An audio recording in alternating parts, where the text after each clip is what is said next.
மே மாதம் 16ஆம் திகதி பாஸ்கா காலம் 4ஆம் வாரம் வெள்ளிக்கிழமை. முதல் வாசகம். திருத்தூதர் பணிகள் நூலிலிருந்து வாசகம். அதிகாரம் 13, இறைவசனங்கள் 26 முதல் 33 வரை. அந்நாள்களில் பவுல் பிசிதியாவில் உள்ள அந்தியோக்கியாவுக்கு வந்தபோது அவர் தொழுகை கூடத்தில் கூறியது: சகோதரரே, ஆபிரகாமின் வழிவந்த மக்களே, இங்கு இருப்போருள் கடவுளுக்கு அஞ்சி நடப்போரே, இந்த மீட்பு செய்தி நமக்குத்தான் அனுப்பப்பட்டுள்ளது. எருசலேமில் குடியிருக்கும் மக்களும் அவர்களுடைய தலைவர்களும் அம்மீட்பரை அறியவில்லை. ஓய்வு நாள் தோறும் வாசிக்கப்படும் இறைவாக்கினரின் வார்த்தைகளை கேட்டும் அவற்றை புரிந்து கொள்ளவில்லை. ஆயினும் அவருக்கு அவர்கள் தீர்ப்பளித்த போது அவ்வார்த்தைகள் நிறைவேறின. சாவுக்குரிய காரணம் எதுவும் அவரிடம் இல்லாதிருந்தும் அவரை கொல்ல அவர்கள் பிலாத்திடம் கேட்டார்கள். மறைநூலில் அவரை பற்றி எழுதியுள்ள அனைத்தையும் அவர்கள் செய்து முடித்தார்கள். பின்பு அவரை சிலுவையில் இருந்து இறக்கி கல்லறையில் வைத்தார்கள். ஆனால் இறந்த அவரை கடவுள் உயிரோடு எழுப்பினார். அவர் கலிலேயாவில் இருந்து தம்முடன் எருசலேம் வந்தவர்களுக்கு பல நாள்கள் தோன்றினார். அவர்கள் இப்போது அவர்தம் சாட்சிகளாக மக்கள் முன் விளங்குகின்றார்கள். இயேசுவை கடவுள் உயிர்த்தெழ செய்ததன் வழியாக மூதாதையருக்கு அளித்த வாக்குறுதியை அவர்கள் பிள்ளைகளாகிய நமக்கென நிறைவேற்றினார். இதுவே நாங்கள் உங்களுக்கு அறிவிக்கும் நற்செய்தி. இது பற்றி 2ஆம் திருப்பாடலில் நீரே என் மகன், இன்று நான் உம்மை ஈன்றெடுத்தேன் என்று எழுதப்பட்டுள்ளது. ஆண்டவரின் அருள்வாக்கு. இறைவா, உமக்கு நன்றி. நற்செய்தி வாசகம். வழியும் உண்மையும் வாழ்வும் நானே. யோவான் எழுதிய தூய நற்செய்தியிலிருந்து வாசகம். அதிகாரம் 14, வசனங்கள் 1-6 வரை. அக்காலத்தில் இயேசு தம் சீடரை நோக்கி கூறியது: நீங்கள் உள்ளம் கலங்க வேண்டாம். கடவுளிடம் நம்பிக்கை கொள்ளுங்கள், என்னிடமும் நம்பிக்கை கொள்ளுங்கள். என் தந்தை வாழுமிடத்தில் உறைவிடங்கள் பல உள்ளன. அப்படி இல்லையெனில் உங்களுக்கு இடம் ஏற்பாடு செய்யப் போகிறேன் என்று சொல்லியிருப்பேனா? நான் போய் உங்களுக்கு இடம் ஏற்பாடு செய்த பின் திரும்பி வந்து உங்களை என்னிடம் அழைத்துக் கொள்வேன். அப்போது நான் இருக்கும் இடத்திலேயே நீங்களும் இருப்பீர்கள். நான் போகும் இடத்திற்கு வழி உங்களுக்கு தெரியும். அப்போது தோமா அவரிடம்: ஆண்டவரே, நீர் எங்கே போகிறீர் என்று எங்களுக்கு தெரியாது. அப்படி இருக்க நீர் போகும் இடத்துக்கான வழியை நாங்கள் எப்படி தெரிந்து கொள்ள இயலும் என்றார்.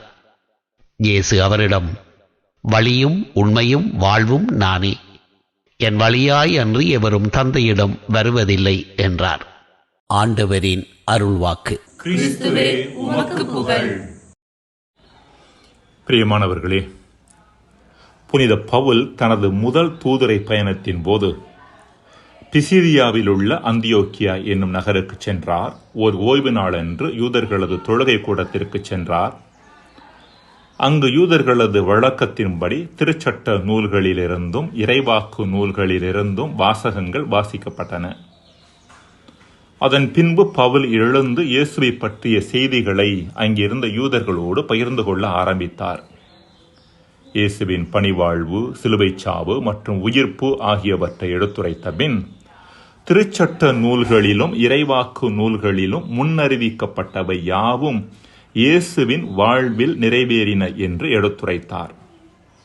இயேசுவை கடவுள் உயிர்த்தியெழச் செய்ததன் வழியாக மூதாதையருக்கு அளித்த வாக்குறுதியை அவர்கள் பிள்ளைகளாகிய நமக்கென நிறைவேற்றினார் என்ற வார்த்தைகளை இன்றைய முதல் வாசகத்தில் நாம் வாசிக்க கேட்டோம். திருச்சட்ட நூல்களும் இறைவாக்கினரின் முன்னறிவிப்புகளும் இயேசுவில் நிறைவேறின என்பதையே புனித பவுல் தான் சென்ற இடமெங்கும் சந்தித்த யூதர்களுக்கு எடுத்துரைத்தார். இவ்வாறு சொல்லி இயேசுவில் நம்பிக்கை கொள்ளுமாறு அவர்களுக்கு அழைப்பு விடுத்தார். இதே செய்தியை புனித அகஸ்தினார் வேறு வார்த்தைகளில் சொன்னார். பழைய ஏற்பாடு புதிய ஏற்பாட்டில் நிறைவு பெறுகிறது என்று சொன்னார். இயேசு திருச்சட்டம் மற்றும் இறைவாக்கு நூல்களின் நிறைவாக மட்டுமல்ல, மனித வாழ்வின் நிறைவாகவும் இருக்கின்றார். நமது மானிட வாழ்வு குறைவுபட்ட ஒன்றாக இருப்பது நம் அனைவரும் அறிந்த ஒன்று. இந்த குறைவுபட்ட மானிட வாழ்வை நிறைவாக்குவதற்கு நாம் ஏராளமான முயற்சிகளை மேற்கொள்கின்றோம்.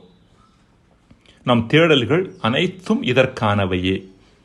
நாம் தேடுவது பொருளாக இருந்தாலும் சரி, பதவியாக இருந்தாலும் சரி, புகழாக இருந்தாலும் சரி, உறவாக இருந்தாலும் சரி, அல்லது ஏன் கடவுளாக இருந்தாலும் சரி, இவை அனைத்தும் குறைவுபட்ட வாழ்வை நிறைவாக்குவதற்காகவும் முழுமையாக்குவதற்காகவும் நாம் மேற்கொள்ளும் முயற்சிகளே. மேற்கண்டவைகளில் எது நம் வாழ்வை முழுமைப்படுத்தும், எது முழுமைப்படுத்தாது என்கின்ற தெளிவு இல்லாதன் காரணமாக நமக்கு உண்மையான நிறைவை கொடுக்க முடியாதவற்றை தேடி அலைகின்றோம். வரிசையாக பூஜ்ஜியங்களை மட்டும் எழுதி அடுக்கிக் கொண்டு அவற்றின் மதிப்பு கூடிவிட்டது என்று எண்ணுகின்ற குழந்தையைப் போல வசதிகளையும் வெற்றிகளையும் அடுக்கி வாழ்வின் மதிப்பும் மகிழ்ச்சியும் கூடிவிடாதா என்று எண்ணுகின்றோம். இறுதியில்தான் தெரிகிறது நம் உழைப்பின் ஒட்டுமொத்த மதிப்பும் பூஜ்ஜியமாகவே இருக்கிறது என்று. வாழ்நாள் முழுவதும் தேடி ஓடி எதையெதையோ அடைந்தாலும் இறுதி வரை நிறைவின்மை நம்மை தொற்றிக்கொண்டே இருக்கின்றது. இன்றைய நற்செய்தியில் இயேசு, நீங்கள் உள்ளம் கலங்க வேண்டாம், கடவுளிடம் நம்பிக்கை கொள்ளுங்கள், என்னிடமும் நம்பிக்கை கொள்ளுங்கள் என்கின்றார். கலக்கம் என்பது குறைவுபட்ட மனநிலையின் வெளிப்பாடு. இத்தகைய குறைவுபட்ட மனநிலையை கடவுளிடம் கொள்ளும் நம்பிக்கையின் வழியாகவும் கடவுளோடு கொள்ளும் உறவின் வழியாகவும் மட்டுமே சரிப்படுத்த முடியும் என்பதை இயேசு இங்கு சுட்டிக்காட்டுகின்றார்.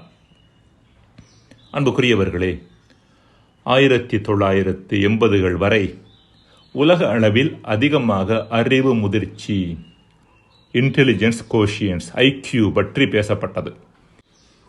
அறிவு முதிர்ச்சி வாழ்வின் மகிழ்வுக்கும் உயர்வு நிலைக்கும் ஆதாரம் என்று சொல்லப்பட்டது. ஆனால் 1990களில் டேனியல் கோல்மேன் என்பவர் வாழ்வின் நிறைவுக்கு அறிவு முதிர்ச்சி போதுமானது அல்ல, உணர்வு முதிர்ச்சி, இமோஷனல் கோஷியன்ட், EQ அவசியமானது என்பதை வலியுறுத்தினார். அவர் தன்னுடைய இமோஷனல் இன்டெலிஜென்ஸ் என்கிற புத்தகத்தில் அறிவு முதிர்ச்சி இருந்தும் உணர்வு முதிர்ச்சி இல்லாதன் காரணமாக, அதாவது உணர்வுகளை சரியாக கையாள தெரியாதன் காரணமாக வாழ்க்கையில் வீழ்ந்தவர்கள் பற்றிய ஒரு பெரிய பட்டியலையே தருகின்றார். தற்போது இன்னும் ஒருபடி மேலே போய், ஒரு மனிதரின் வாழ்வில் அறிவு முதிர்ச்சியும் உணர்வு முதிர்ச்சியும் இருந்தால் மட்டும் வாழ்க்கை முழுமையாகிவிட முடியாது.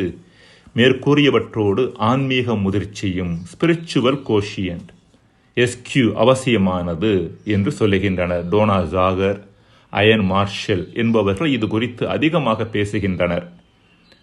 ஆன்மீக முதிர்ச்சி என்பது தன்னையும் தாண்டி இருக்கின்ற சக்தியாகிய கடவுளோடு தொடர்பு கொள்ளக்கூடிய திறன் அல்லது தன்மையாகும். மன்றாடுவோமாக. இறைவா, வாழ்வின் முழுமையையும் நிறைவையும் தேடுகின்ற நாங்கள் அவற்றை சரியான இடத்தில் தேடவும் அத்தேடலை சரியான திசையில் வைத்துக் கொள்ளவும் எங்களுக்கு வரம் தருவீராக. ஆமென். நீங்கள் உள்ளம் கலங்க வேண்டாம், கடவுளிடம் நம்பிக்கை கொள்ளுங்கள், என்னிடமும் நம்பிக்கை கொள்ளுங்கள்.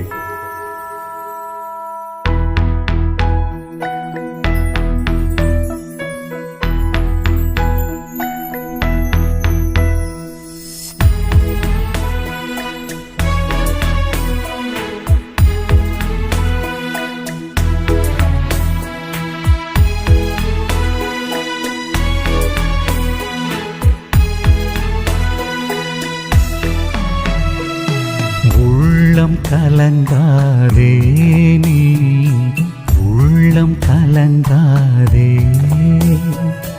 உள்ளம் கலங்காதே நீ, உள்ளம் கலங்காதே.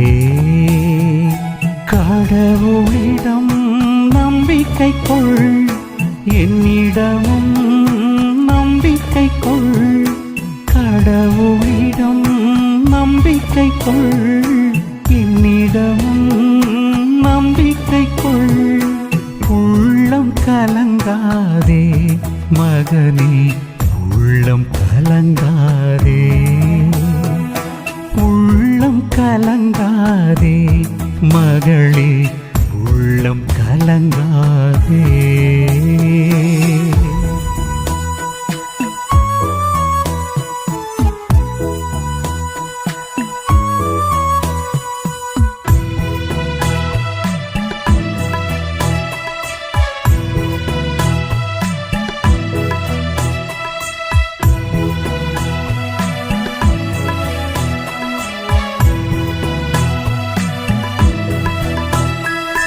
தந்தையிடத்தில் உறைவிடங்கள் உள்ளன, இல்லை என்றால் நான் ஏற்பாடு செய்கின்றேன்.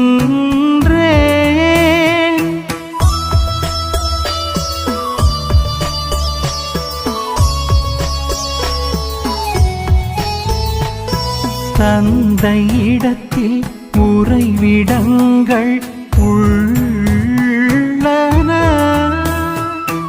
இல்லை என்றால் நான் ஏற்பாடு செய்கின்றேன். திரும்பி வந்து உங்களை என்னிடம் அழைத்துச் செல்வேன், நான் அழைத்துச் செல்வேன். உள்ளம் கலங்காதே நீ, உள்ளம் கலங்காதே, உள்ளம் கலங்காதே நீ, உள்ளம் கலங்காதே.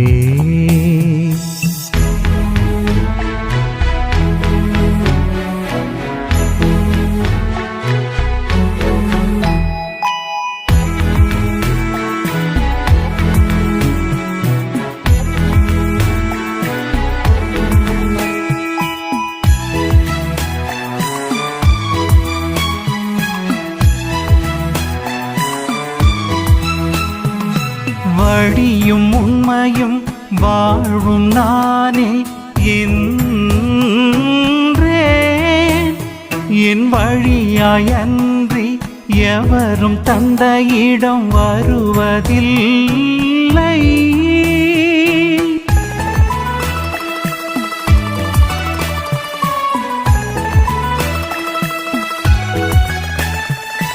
வழியும் உண்மையும் வாழும் நானே என்றேன். என் வழியாய் அன்றி எவரும் தந்தையிடம் வருவதில்லை. தந்தை என்னுள்ளும் நான் அவருள்ளும் இருப்பதை நீ நம்பிடு, இருப்பதை நீ நம்பிடு. உள்ளம் கலங்காதே நீ, உள்ளம் கலங்காதே, உள்ளம் கலங்காதே நீ, உள்ளம் கலங்காதே. கடவுளிடம் நம்பிக்கை கொள், என்னிடமும் நம்பிக்கை கொள். கடவுளிடம் நீ நம்பிக்கை கொள், என்னிடமும் நம்பிக்கை கொள். உள்ளம் கலங்காதே மகனே, உள்ளம் கலங்காதே,